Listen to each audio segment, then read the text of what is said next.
one of the top issues that seems to appear during every election cycle and is constantly affecting people's lives is the issue of crime, particularly in big cities where there's a lot of people and a lot of poverty, which in turn leads to more crime, more violent crime, murders, robberies, burglaries, that type of thing. And Democrats have gotten a lot of blame from Republicans. Republicans constantly saying Democrat-run cities are crime-ridden, and Democrats have terrible policies to that fail to stop crime, and that it's worsening people's lives. So vote for Republicans instead. It's a pretty common talking point. Was supposed to be a pretty big issue in this election. The polls before the election showed that a lot of people thought that it was the most important issue, but the exit polls from the election made said otherwise. With about 10% ish of people, depending on the area, saying that it was the most important issue for them. But latest major development in this whole story is that supervisors in San Francisco have voted to give the city police the ability to use robots that can kill people um, in emergency situations. In San Francisco, they already have had robots that are mainly used for detecting explosives and other devices and coordinating the response to that. But this is a major development in their efforts to stop crime, giving these robots the ability to kill people.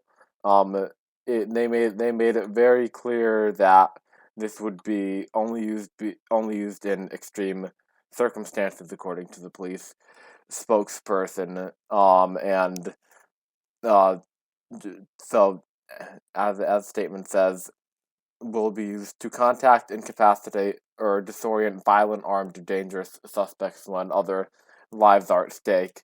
Obviously, not really a lot of details about how exactly this will be planning out. I don't have the technological background to comment on that, but certainly the top technology being used in order to determine whether one of these things should be deployed. And this move is certainly not a move that went by pretty easily. The vote was 8-3 among the county board, and the supervisors, but there were a lot of objections from civil liberty groups and other groups that support police oversight.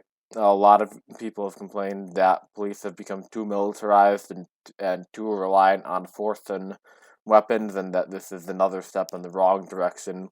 Instead of working to solve issues peacefully, in, instead using violence and robots in order to uh, stop potential escalations violently from themselves. At least that's what the opponents to this provision are saying. So it's definitely going to be something that will have to be perf- perfect before it gets turned out. Um, and who knows if we're going to see some stories of robots either malfunctioning or using or assessing situations wrong and using violence when deadly force when it's not supposed to be. Um, did as this article goes on to say, Trump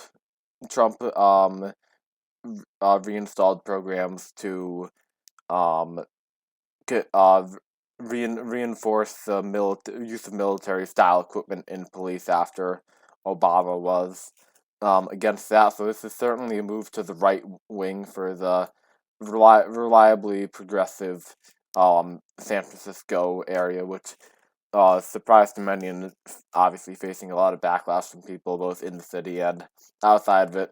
And the last notable thing is that no robots were obtained from military surplus, but some were purchased with federal grant money. So important to clarify the financial situation of that. So we'll see how this plays out. Very controversial and shaky, but interesting to see one of these major cities taking a major step for what a solution they believe will help reduce violent crime.